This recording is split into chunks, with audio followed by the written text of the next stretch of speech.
전 세계 하루 평균 10억 명 넘게 사용하는 틱톡. 원래는 교육 앱이었다는 사실 아셨나요? 지금 젊은 세대에게는 검색 엔진이자 뉴스 채널, 그리고 트렌드가 만들어지는 출발점인데요. 유럽과 아시아에서는 알고리즘과 데이터 문제로 규제 논쟁의 중심에 서 있기까지 하죠. 이런 틱톡의 역사는 생각보다 복잡합니다. 틱톡은 하나의 번뜩이는 아이디어로 만들어진 서비스가 아니라 서로 다른 문제를 풀기 위해 만들어진 앱들로 구성되어 있는데요. 미국 10대 시장을 노린 뮤지컬리, 중국 시장을 위한 더우인, 이 둘을 연결하는 글로벌 이름이 바로 틱톡입니다. 그리고 이 모든 것에 대한 시작은 바로 뮤지컬리에서 출발합니다. 뮤지컬리는 2014년에 등장한 중국계 스타트업인데요. 창업자 알렉스 주는 의도적으로 중국 시장을 피했습니다. 당시 중국 소비자 소셜 시장은 이미 경쟁이 치열했고 제품 완성도와 운영 비용 모두 초기 스타트업이 감당하기엔 너무 컸기 때문이죠. 그래서 그는 아직은 미완성되고 더 느리지만 확장 가능성이 큰 미국 시장, 그 중에서도 미국 10대를 택합니다. 여기서 재밌는 사실은 알렉스 주는 원래 엔터테인먼트 창업가가 아니라 교육의 미래를 연구하던 사람이었다는 것인데요. SAP에서 4년간 근무하며 미래학자라는 직함으로 앞으로의 교육과 학습의 방향을 정리하고 그걸 제품 로드맵으로 만드는 일이었죠. 그래서 그가 SAP를 떠난 뒤 처음 만든 것도 교육 앱이었습니다. 그 교육 앱의 핵심 아이디어는 3가지였는데요. 사용자가 3, 4분짜리 교육 영상을 만든다. 짧기 때문에 집중도가 높을 것이다. 노이즈 대비 신호 비율이 높을 것이다. 였습니다. 논리적으로는 완벽해 보였지만 결과는 빠르고 완전한 실패였죠. 이유는 명확했습니다.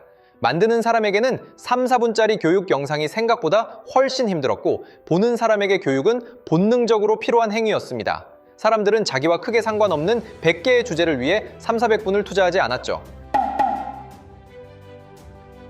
그러던 어느 날 알렉스 주는 기차 안에서 10대들을 관찰하다 놀라운 사실을 발견하는데요. 그들이 하는 행동은 딱 2가지뿐이었다는 것입니다.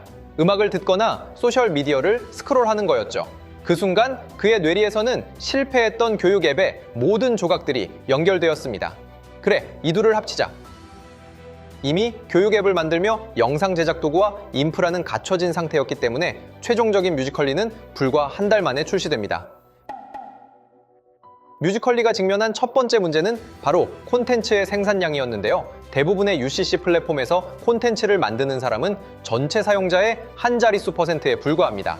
기본적으로 엔터테인먼트 플랫폼은 사용자가 몇 시간씩 소비할 만큼 콘텐츠가 계속 쏟아져야 하는데요. 뮤지컬리는 이 문제를 콘텐츠 유동성이라는 개념으로 풀었습니다. 음악, 필터, 그리고 편집 도구를 전부 앱 안에 넣고 언제든 어디서든 아무 준비 없이도 만들 수 있게 설계했죠. 그래서 사실 15 최소 30초 정도로 짧은 포맷은 집중력 때문이 아니라 대량 생산을 가능하게 하기 위해서였던 거죠. 그렇다면 뮤지컬리는 어떻게 초기 사용자들을 모았을까요? 이에 대해 뮤지컬리는 광고보다 한 가지 꾀를 부렸죠. 2014년 당시 앱스토어는 앱 이름에 큰 가중치를 두고 있었는데요. 뮤지컬리는 이를 이용하여 앱 이름을 뮤지컬리가 아니라 인스타그램 메신저에 올릴 짧은 영상을 만드는 앱으로 등록했습니다. 그로 인해 사람들이 인스타그램이나 메신저를 검색하면 뮤지컬리가 상단에 노출됐고 이 방식으로 매일 수백 건의 다운로드를 확보할 수 있었던 거죠.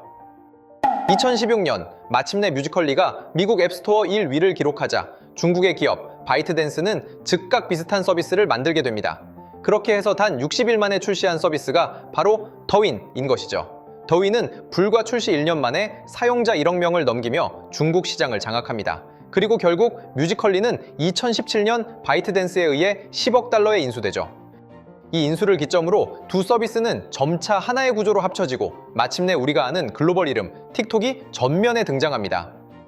틱톡은 뮤지컬리가 만들어 놓은 구조, 그 위에 바이트댄스의 강점이었던 추천 알고리즘을 얹은 결과물입니다. 대량 생산 가능한 콘텐츠 구조, 누구나 만들 수 있는 진입장벽, 그리고 개인화 추천 알고리즘. 이 3가지가 결합되면서 틱톡은 단순한 영상 앱이 아니라 사람의 반응을 학습하는 시스템이 되었죠. 그래서 지금의 틱톡은 우연히 중독적인 앱이 된 게 아닙니다. 실패한 교육 앱에서 시작해 관찰로 전환하였으며 구조로 설계하고 알고리즘으로 확장한 결과인 것이죠. 지금 이 구조가 너무 강력하기 때문에 각국 정부가 이 플랫폼을 규제 대상으로 바라보고 있는데요.